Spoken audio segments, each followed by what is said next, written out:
We're going to do their awards. Best team, best manager, best young player. We'll come to those awards, but let's have a look at the team of the year. And these are the selections they actually agreed on. And I suppose most people would have at least 5 of these. Ruben Dias, outstanding centre-back. Luke Shaw, Bruno Fernandes, Kevin De Bruyne in midfield. Harry Kane, outstanding leading goal scorer. Phil Foden. Gary, why? Team of the year? It might be a little bit of emotion in that, in terms of obviously numbers of other players, maybe better. But I just think he's so exceptional to watch, and his emergence is something that's outstanding and couldn't be ignored in the end, over the fact that other players maybe have scored more goals than him in those positions, like Son has got more goals and assists type thing if you had them together. No, spot on. You think of the front three, you always go off goals and assists, and he's a player who I think of his class more as a midfield player, but that's the position he's played for Pep, either wide left or wide right. And his performances, and goals to be fair as well, but his actual performances, you're thinking, wow. You know, the way he plays, you think even the Champions League games, the players he was up against and his role in those games. And I also go back to the game at Anfield as well. You know, the goal he scored in that game. He's not just a great player, we've got lots of great players, but he's different, isn't he? He's different than not just what we have in terms of English players, I think in terms of in the league. Actually someone running with the ball, going past players. I think his performances in sort of the last 3 or 4 months mean he had to be in that team. Has he worked his way into England's starting 11, do you think, for the Euros? Definitely. Yeah? I mean, look, will he play every single game? Because I think Gareth's got good options in those with Mount and Grealish and Sancho, Rashford, Sterling, those sort of wide positions. I don't think he'll play in that midfield too, obviously, but I think that he'll definitely play in... He won't play every game, but he'll play in the most important ones. I think he's that good now. He's a goal in him as well. The thing is, he's not just a player. Like, you think of some players that, would play in that type of position that have got technical ability.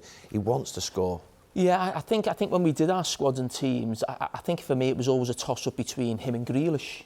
It just feels like Jack Grealish has been out for so long now, it's going to be difficult for him to actually be in that team. So I think there's no doubt now he'll be in that team as part of the front three. All right, we've got 6 agreed selections, so let's have a look what Jamie decided upon to fill the team. Eye-catching goalkeeper, Emi Martinez. Yeah, listen, I think the easy one would have been to go for Ederson. He's got the most clean sheets, but I actually think City's back four have been that strong this season. He's very rarely had little to do. We know he's amazing on the ball, but I think of a team who've gone from almost going down to being a comfortable top 10 team. I think he's got 17 clean sheets, the best saves to shots ratio in the league, and I think he's been a brilliant signing and almost looks like one of the top keepers in the league now. So that's the reason I went for him. I went for Koufal at right back, and I was thinking of obviously Man City as well, their back four. I'm thinking of Kyle Walker and Cancelo, and they've almost been battling between themselves and never quite ever been first choice. I think Kyle Walker is now. Cancelo sometimes plays left back, but I had to go for Luke Shaw at left back. He's been outstanding, but I love Koufal. I love him. He plays week in, week out. He's maybe not as most eye-catching getting forward, but I just think he's been brilliant and sums up West Ham's season. The midfield, I thought Kante, certainly since Tuchel's come in, has been probably as good as any player in the league. Certainly looking at some of his Champions League performances have been outrageous in these last few weeks. And I went for Son. I was thinking about, Mo Salah's top goal scorer. There was Son. But I just think goals and assists, he's got more than Salah combined. And I think obviously Mo Salah takes penalties, whereas Kane is the penalty taker. So that's the reason why I went for Son. And also him and Kane, to be fair, for the majority of the season, being playing in a team that's quite defensive, if we're being totally honest. What do you think of his team? I had Son in at one point. I just looked at the numbers, but then I just thought, something, the last couple of months, and I love Son as a player, but the last couple of months he's really disappointing me. I can't get that Carabao Cup final out of my head. I just thought they were really disappointing Spurs, and it just carried with me a little bit. He shouldn't do, because he's a brilliant player, exceptional talent, but I changed him at the last minute. Let's have a look at Gary's team then, and specifically the 5 players that he had different to the 6 that he agreed on with Jamie. In goal, you've gone for Chelsea's goalkeeper Mendy. Again, Ederson, I think you're right. But for me, Mendy, because I think Chelsea, with the goalkeeper they had massive, massive issues, and they would not be where they're at. And he's, to be fair, since they've come in, the fortunes defensively have changed. Tuchel obviously has made them brilliant defensively, and he's a big part of that. And I think the impact upon Chelsea, getting to a Champions League final, finishing where they are now in the league from where they were, I think I've just gone for him. Because I don't think Ederson's been at his absolute best this season. I think Ederson and Alisson are the best 2 goalkeepers in the league, let's be clear. But I just think his impact this season... But you weren't sure of him early on, were you? No, I have to agree I wasn't. But I wasn't sure of Chelsea's defence early on either. Let's be clear, I was really sort of... I was looking at Chelsea defence thinking, there's not a chance. They could be finishing 6th, 7th or 8th. So for them to do what they've done is a big thing, and I think he's been a big part of that. Quite Manchester-centric, this team.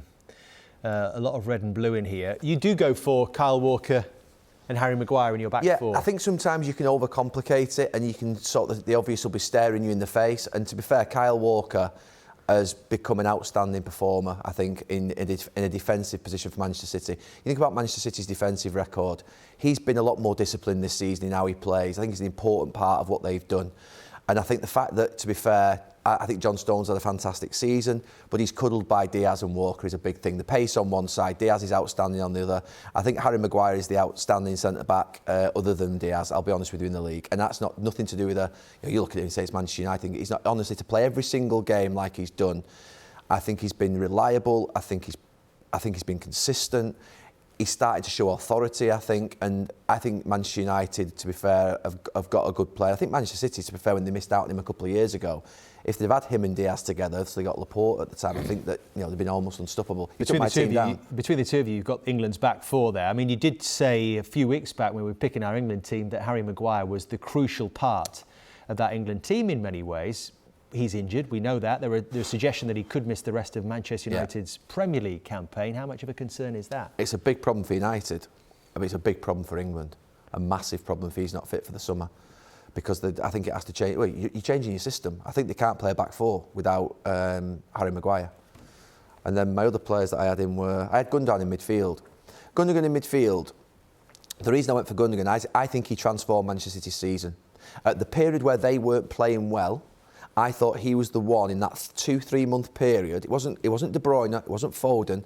In around December, January, February, when they were sort of building that run, he was the man. He was absolutely out of this world in that period. And I can't forget that. And what they've gone on to do since was because of him. Why did you go for Kante ahead of Gundogan?